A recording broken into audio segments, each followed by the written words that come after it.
The Messiah said, "When you come to know yourselves, then you will become known, and you will realize that it is you who are the sons of the living Father. But if you will not know yourselves, you dwell in poverty, and it is you who are that poverty." Happy Sabbath po sa lahat ng mga kapatid, lalo na sa ating mahal na hari, at sa mga sulisod. Ang tanong ko lang po ay, nakikinig po ako ng mga balita sa TV. Yung isa sa video ni King Olsi, ng mahal na hari, yung pagputok ng mga butan. Butan Panlaon, isa, pulutan. Nabanggit ko yun eh. Pero ang tanong ko sa mahal na hari ay yung bigwa na pinakatagulan ng mga estado ay magaganap ba yun? Yun lang po at Bro, pasensya na. Hindi ko naintindihan yung huling last sentence kasi medyo choppy ang signal mo ay ang dating. Yun daw pong, akin na lang po kapatid. Yun daw pong may mga pumutok na po na mga bulkan. Ngayon po meron po kasing na may darating na big one. Tinatanong po niya kung mangyayari pa daw po ba yun. Okay. Actually, yung dyan sa Book of Revelation, the hailstorm, the earthquake, di ba? Dalawa po ang meaning niyan. It could be both literal and symbolic. The literal one is, ito yung sinasabi niyo nagpuputukan. Pero ito ang sabi ko sa inyo. Matagal nang nagpuputukan yan eh. Tingnan nyo, yung Pompey noon, tinabunan pang isang Roman city. Di ba? Ang dami nagpuputukan, halos worldwide eh. Since time immemorial. Yung dyan sa Sumatra, o yung pinakamalaking pagputok niyan is centuries ago. Pero sa akin is, kaya sabi ko, it could be both literal and symbolic. Yung pagyanig na yan, nayayanig sa mga tao, ang tingin ko dyan is the sudden big changes, lalo na sa economic, na guguho ang mga bundok. Sa Book of Revelation kasi, pag sinabing bundok, kingdom, governments, guguho sila. Dahil sa pagyanig. Ano yung pagyanig? Ito, yung pagyanig ditong mga changes na ito. Big changes na mga events na mayayanig at guguho yung mga bundok. Yan ang nakikita ko. Kagaya nito, pag nag-take over ang gold-backed currency, eh di yanig ang mga bundok, guguho yung mga bundok na yan, mga European countries na yan, walang mga gold-back ang mga currency nila. Yanig na sila, ngayon pa lang eh. Natatanaw pa lang nila na mangyayari, natataranta na sila eh. Tingnan mo, sinasabi nila noon na babagsak ang economy ng Russia, eh lalong tumibay. Lalong tumaas ang value ng pera ng Russia. Sabi nila magugutom ang Russia. Eh hindi, sila ang nagugutom ngayon eh. Tingnan nyo. Sabi nila, maninikluhod ang Russia. Eh sila ang naninikluhod ngayon eh. Away-away na sila, para silang isang bahay, nagpupukpukan na sila ngayon. Bakit nakipagdigma sila sa Russia? O tingnan mo ang UK. O, walk out. Gabinete ni Boris Johnson. O di ba? Nag-away-away sila. Japan, assassinated si former Prime Minister nila kasi nagangampanya na naman siya. Siguro kung may manok siya, may kandidato siya na gusto niyang manalo para ipagpatuloy ang pagiging maka-Amerika niya. O ano nangyari sa kanya? Eh di na-assassinate siya.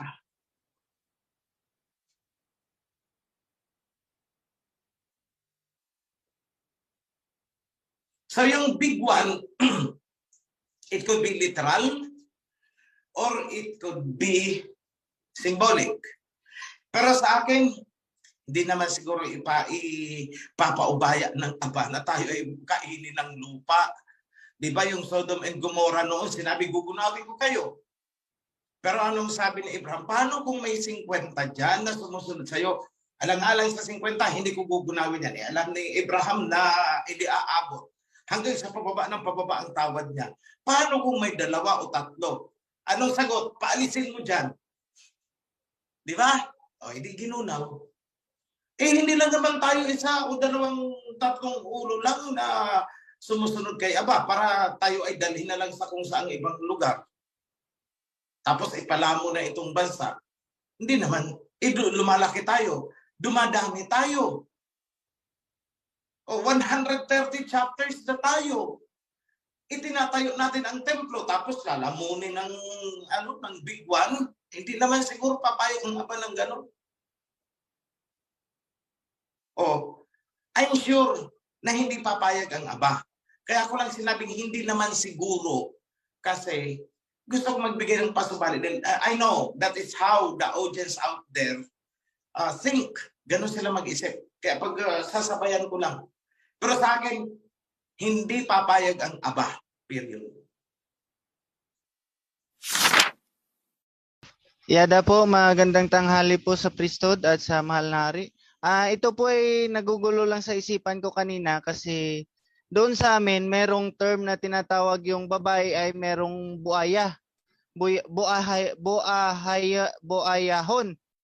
Yung principle, kasi gumugulo lang sa isip ko yung sinabi kanina ni King Uitsi na meron daw dito din sa atin ng mga serpent.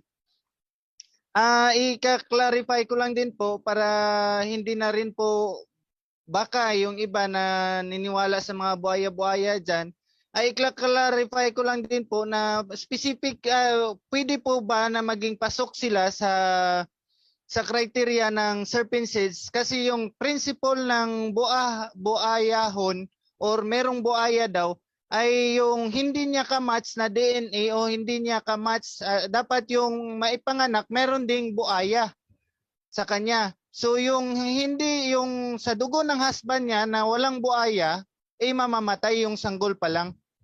Sanggol ipanganak, mamamatay. Papasok din po ba ito sa principle ng serpent seed natin? Yun lang po yung tanong ko sa mahal na hari. Maraming salamat po. Bro, ano ba yan? Tao o buaya?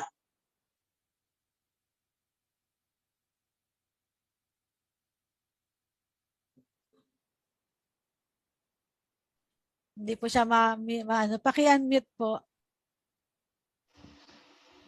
Thank you. Tao po na tinatawag nila tao na meron daw buaya or tinatawag nilang buayahon.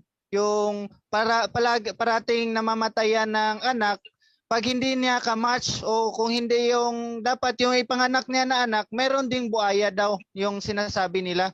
Pasok basta sa criteria, tao siya talaga, tao siya na meron daw dala-dala na buaya o buayahon, tawag doon sa amin. Siguro ko bro, ang makakasagot niyan ay si Dino. Kilala mo si Dino? Sinong nakakakilala kay Dino dito?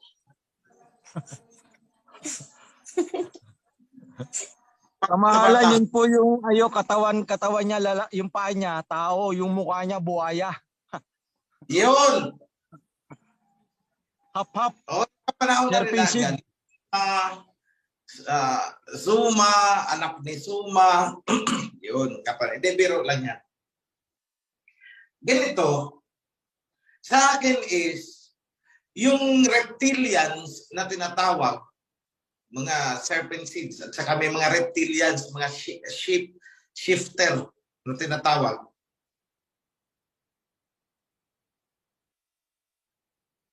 Yan po ay dahil sa traits na nakuha nila mula sa reptilians. Yung, di ba, yung serpent seed is a reptile, correct? O di ba? Reptile ang serpent. Tama ba ako ng classification? Tama po. Opo. So, nangyari yan noong kapanahunan nila Adam and Eve. So actually, ang serpent noon ay hindi yung serpent na parang mahaba, gumagapang, pumupulupot. Hindi pa ganyan ang itsura niya. Naging ganyan siya nung tapos na matempt niya sina Adam and Eve. Kaya siya naging ganyan ang itsura. Pero before that, para siyang tao.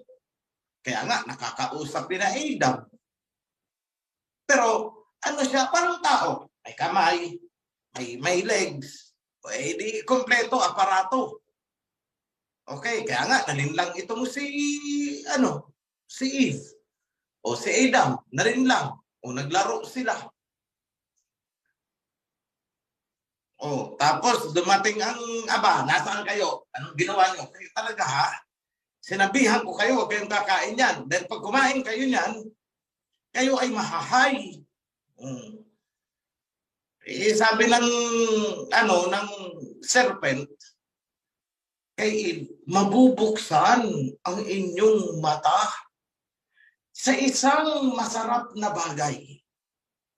Malalaman ninyo ano ang mali sa tama, kung ano ang masama versus sa mabuti. Kasi noon, ang nakikita lang nila Adam and Eve ay yung mabuti. Hindi na alam na may nag-i-exist na masama. Kasi ang consciousness nila, ang nadidetect lang, ang nakikita lang ng kanilang diwa ay kung ano yung mabuti. Hindi nakikita ng kanilang diwa ay kung ano ang masama. So hindi na alam, hindi sila magagawa ng ganon. Maliban na lang kung kumain sila ng bunga at doon sila tinempt ng serpent. Bakit naniwala si Eve sa serpent kung gumagapang ang serpent at pumupulupot sa kahoy, hindi maniniwala si Eve. So, at the time, itong serpent na to, siyempre, iba ang DNA niya, pero compatible sa tao. Parang di ba, alam niyo yung, is it cult? Na ang nanay ay asno, ang nanay ay, ano ba ito? Basta magkaibang species yan, yung anak ay asno. Tingnan nyo yan. So, ganun ang sitwasyon noon. Ang serpent ay humanoid. Sina Adam and Eve ay human. May compatibility. Magkakaroon ng anak. O at yung mga anak, yun ang sinabing offspring of the serpent. Dala-dala nila, hanggang ngayon, sa lahi natin, dala nila ang serpent seed.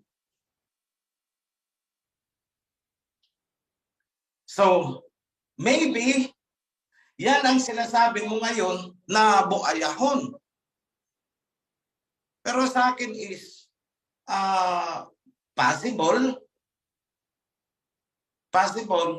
Pero kung itong account na narito sa atin, it has to be verified muna. Kasi yung compatibility sa medical, ay may tinatawag tayong RH compatibility.